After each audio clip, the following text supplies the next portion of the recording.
François-Xavier Le Bourdonnec, enseignant-chercheur à l'Université de Bordeaux-Montaigne et je travaille dans un laboratoire d'archéométrie.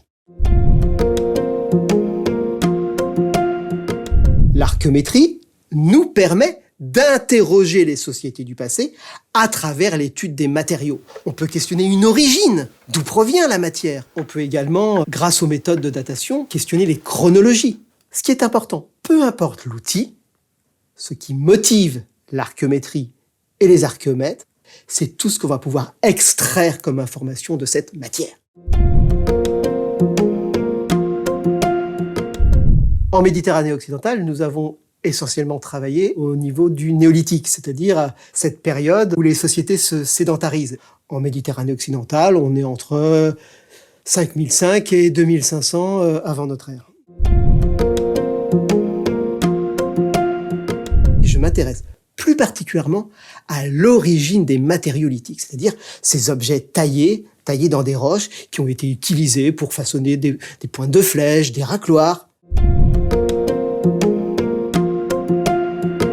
Notre équipe, entre autres, a beaucoup travaillé en Corse. On trouve de la rhyolite et du quartz naturellement en Corse. Par contre, ces matériaux qui sont en silex et en obsidienne qu'on trouve sur les sites en Corse viennent d'ailleurs. Et c'est à ce moment-là qu'on se tourne vers le laboratoire. Ça vient d'ailleurs. Et alors, ça vient d'où? Alors l'obsidienne, c'est quoi? L'obsidienne, c'est une roche. Cette roche magmatique volcanique, produite par les volcans, c'est quasiment un verre naturel. C'est que du verre. Et je vous assure, ça taille comme une lame de rasoir. Cette matière, elle est rare. On connaît que quelques sources. C'est un matériau fantastique pour l'archéomètre, pour le géochimiste. Parce que à chaque volcan correspond une signature particulière.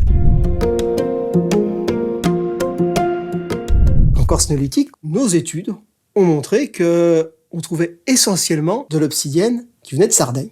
De temps en temps, il nous arrive de découvrir des pièces qui ne viennent pas de Sardaigne. Elles peuvent provenir de Lipari. Alors ces cas-là, pourquoi? En analysant les provenances, c'est là qu'on va pouvoir essayer de modéliser les sociétés du passé. L'obsidienne, il faut peut-être la penser au-delà du caractère fonctionnel, c'est-à-dire, ok, c'est une superbe roche pour tailler des objets, mais pas que. Donc on peut imaginer que certains matériaux, avec certains faciès particuliers, vont avoir un statut de matière précieuse. Pourquoi pas? Quand on vit très proche d'une matière rare, on n'a pas le même rapport que si on vit à 5000, 4000 km où on n'a pas accès à ça. Est-ce que c'est une acquisition directe? Est-ce qu'on peut imaginer que les hommes vont aller directement à la source ramasser la matière? Ou est-ce qu'ils vont obtenir cette matière par échange? Et si on dit échange, échange contre quoi? Qui circule, qui navigue, sous quelle forme? En plus, c'est paradoxal. Une société qui se sédentarise, et nous, on parle de mouvement.